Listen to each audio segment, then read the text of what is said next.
মধ্যে বাচ্চা কিনা, ফলো আপ আছে কিনা, administrative purpose.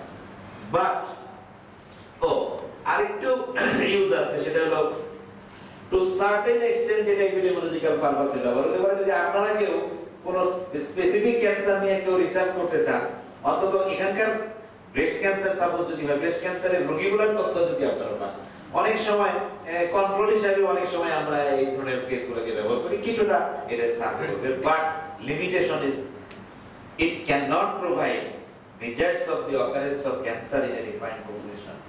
Measures of occurrence এর মধ্যে আমি যদি ইনসিডেন্স বের করতে চাই, আমি যদি সাইট স্পেসিফিক বা ডেথ রেট বের করতে চাই, এটা কখনোই আমাকে দিতে পারবে না। এটা আমরা সবাই জানি, যারা পজিটিভেশন পে সবাই, যে রেট ক্যালকুলেট করতে তিনটা জিনিস মাস্ট, একটা হলো নিউমারেটর, একটা ডিনোমিনেটর, একটা টাইম।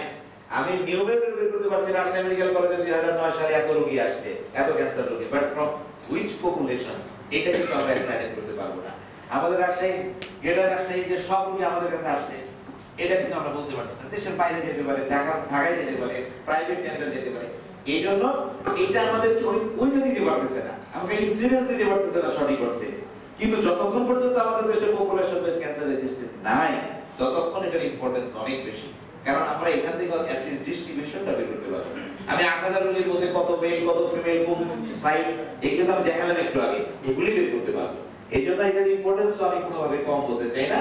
আর অল্প কয়েকটা কথা পপুলেশন বেস ক্যান্সার ডিজিজ সম্পর্কে, they collect data on all new cases on cancer occurring in a well defined population. আমি ওই একটা এলাকা নেব, ওই এলাকার সব রোগীকে খুঁজে বের করব, জনসংখ্যা জানা আছে, আমি রেট বের করতে পারবো। তারপরে থেকে আরো আমি অনেক ইভেন ইডিওলজিক্যাল স্টাডিও করতে পারবো, জানা আছে কোন বাড়িতে কি